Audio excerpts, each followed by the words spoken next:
프랑스의 왕 루이 16세는 혁명을 피해 오스트리아로 도망치려고 했었지만 국경에서 사로잡혀 다시 파리로 끌려오고 말았습니다. 이제 국민들은 아예 왕의 명령이 아니라 헌법에 따라 나라를 통치하는 입헌 군주국을 만들려고 하고 있었습니다. 프랑스 국민의회는 입헌 군주제 프랑스를 만들기 위해 헌법을 써내려갔습니다. 그렇다면 입헌 군주제란 무엇일까요? 우리가 흔히 왕 하면 떠올리는 절대 권력자 왕의 모습은 전제 군주제의 모습입니다. 왕은 모든 것을 결정하고 국가를 자기 마음대로 할 수 있죠. 이와 대조적으로 입헌 군주제의 왕은 헌법의 제한을 받습니다. 아무리 왕이어도 헌법에 위배되는 정책은 펼 수가 없고 따라서 왕의 권력은 상당히 한정적이죠. 앞서 프랑스 혁명 1편에서 국민의회는 테니스 코트에 모여 헌법이 제정되기 전까지는 해산하지 않겠다고 했었죠. 이제 헌법이 제정되었으니 국민의회는 해산하기로 했고 입법의회가 새로 열리게 되었습니다. 1791년 입헌군주제와 제한선거제를 채택한 헌법이 제정되었습니다. 프랑스는 당분간 입법의회가 통치하게 됩니다. 프랑스 국민들이 왕을 파리로 끌고 오고 왕의 권력을 제한시키자 주변국들은 놀람 반, 두려움 반의 눈으로 프랑스를 보기 시작했습니다. 특히 오스트리아는 상황을 더욱 심각하게 보았는데요. 오스트리아 대공이자 신성 로마 제국 황제인 레오폴트 2세의 여동생이 바로 프랑스의 왕비 마리 앙투아네트였기 때문입니다. 오스트리아와 프로이센은 프랑스 왕가를 구출하기 위해 힘을 모으기로 했는데요.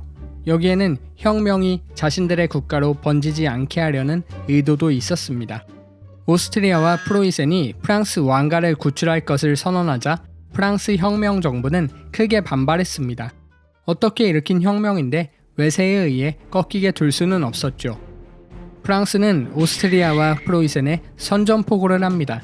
오스트리아 대공이 황제를 겸하고 있는 신성 로마 제국은 자동 참전했죠. 1792년 4월 프랑스 혁명 전쟁은 이렇게 시작되었습니다.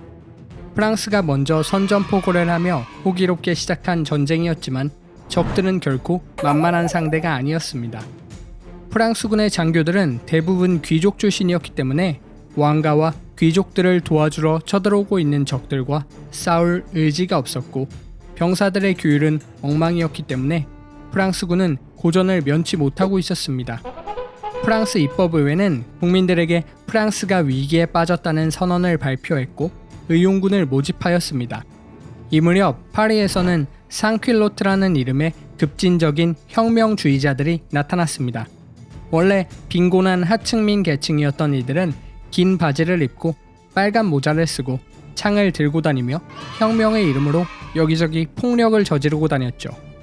한편 상퀼로트들과 의용군들이 들고 일어나자 프로이센은 그들에게 프랑스 왕실을 건드리면 가만두지 않겠다는 경고를 보냈는데 이것이 오히려 역효과를 낳고 말았습니다. 바렌 사건 이후로 혁명 세력들은 안 그래도 루이 16세를 의심하고 있었거든요. 그런데 적들이 나서서 왕을 감싸려고 하니 역시 왕이 적들과 내통하고 있는 게 분명하구나 하며 분노가 폭발했던 것이죠. 성난 상퀼로트들과 파리 시민들은 무기를 들고 왕의 거처였던 퀼르리 궁으로 쳐들어갔습니다. 퀼르리 궁은 스위스 용병들이 지키고 있었는데 이들은 루이 16세를 지키기 위해 끝까지 시민군과 맞서 싸웠으나 결국 패배하고 말았습니다. 루이 16세와 마리 앙투아네트 왕비는 상퀼로트들에게 사로잡히고 말았고 결국 탑에 갇히는 신세가 되었습니다. 1792년 8월 10일 파리 시민들이 봉기해 왕궁을 습격한 이 사건으로 명맥만 유지되고 있던 왕권은 아예 정지되었습니다. 한편 프로이센과 오스트리아 연합군은 프랑스로 진격을 개시하여 파죽지세로 파리를 향해 몰려들고 있었습니다. 이리하여 프랑스 혁명군은 파리 동쪽 발미에서 적들과 대치하게 되었는데요. 전투는 의외로 금방 끝이 났는데 프랑스군의 포격 몇 방에 연합군이 그냥 퇴각해버린 것이었습니다.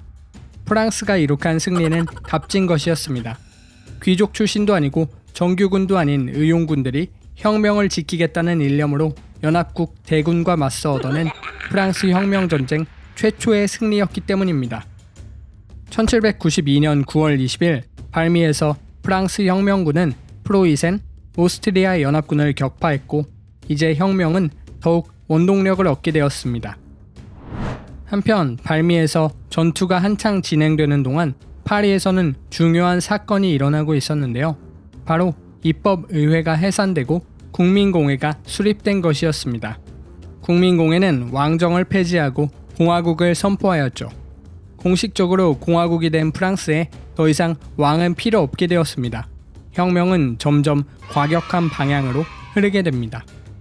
이렇게 해서 1792년 9월 20일 국민공회 소집 직후 프랑스 최초의 공화국인 프랑스 제1공화국이 선포되었습니다.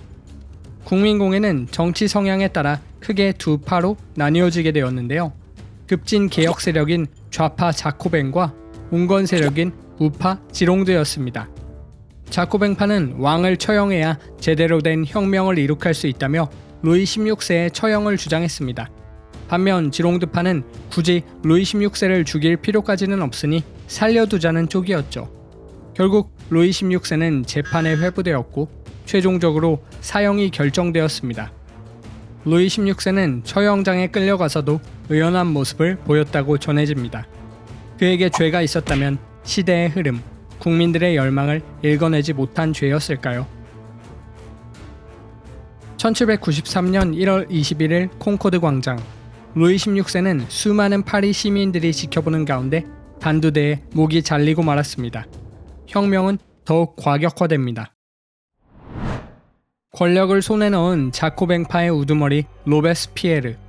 로베스피에르는 왕당파나 반혁명 세력 또 온건파였던 지롱드파 의원들을 거침없이 사형대로 보냅니다.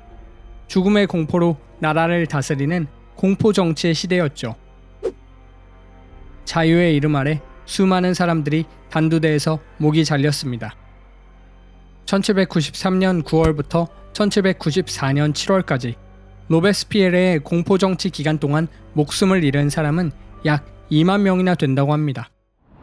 로베스피에르의 공포정치는 많은 사람들의 반발과 원한을 샀고 결국 자코뱅파와 로베스피에르는 국민공회에 의해 체포당했습니다. 로베스피에르는 콩코드 광장에 단두대로 끌려갔습니다. 루이 16세를 포함해 수많은 사람들을 처형시켰던 바로 그 광장에서 결국 그 자신도 목이 잘리게 되었습니다. 인과응보였죠. 1794년 7월 27일 로베스피에르와 급진 자코뱅파가 체포되어 권력을 잃은 사건을 테르미도르의 반동이라고 합니다. 1789년 이후로 미친듯이 달려왔던 혁명의 폭주는 이 사건을 기점으로 멈추게 되었습니다. 안으로는 정치적 불안, 반란과 경제 악화, 밖으로는 호시탐탐 프랑스를 노리는 반프랑스 동맹군과의 전쟁으로 프랑스는 말 그대로 혼란의 도가니였습니다. 하지만 난세는 영웅을 낳는 법. 이 혼란을 잠재울 한 줄기 빛이 프랑스를 비추었으니 바로 나폴레옹 보나파르트의 등장이었습니다.